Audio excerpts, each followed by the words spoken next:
Les éditions Thelème présentent un enregistrement intégral de La dernière liste de Mabel de Laura Pearson, lu par Pénélope Perdereau.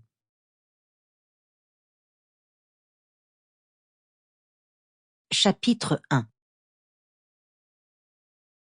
Je me tiens devant cette bouilloire où l'eau chauffe pour le thé qu'Arthur et moi buvons tous les matins depuis 62 ans.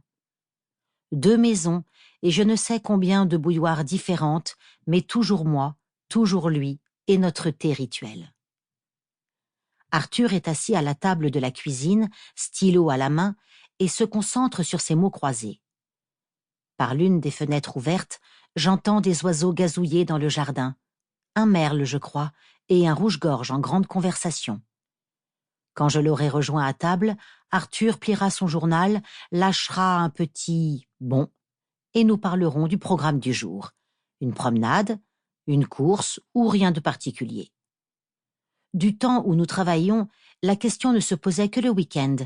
Mais depuis la retraite, elle revient du lundi au dimanche et chaque journée s'écoule lentement, heure après heure. Je place les sachets de thé dans les mugs. Le mien contient déjà un fond de lait. Arthur l'ajoutera à la toute fin. Un demi-sucre pour lui. Avant, c'était 2, puis il est passé à 1.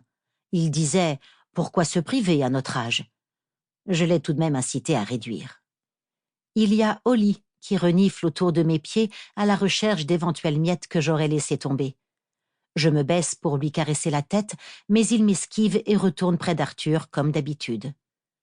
Notre chien ne sent pas très bon depuis qu'il a plongé dans la rivière. Je dois penser à le laver un de ces jours.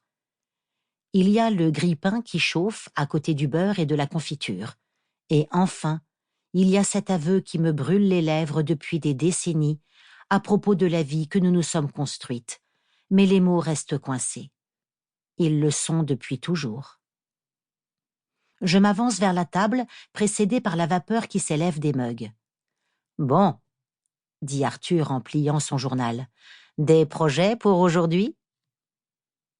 Au moment où je secoue la tête, les toasts jaillissent du grille-pain avec un petit clic.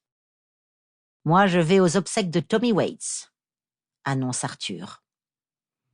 À notre âge, les événements de ce genre ont tendance à se multiplier. Tommy était un client d'Arthur à l'époque où il était coiffeur, et ils allaient de temps en temps boire un verre au club privé de la ville. Arthur s'est déjà déplacé pour des gens dont il était encore moins proche. Je ne sais jamais s'il y va afin de rendre hommage aux défunts ou simplement parce que c'est l'occasion. Sample complete. Ready to continue?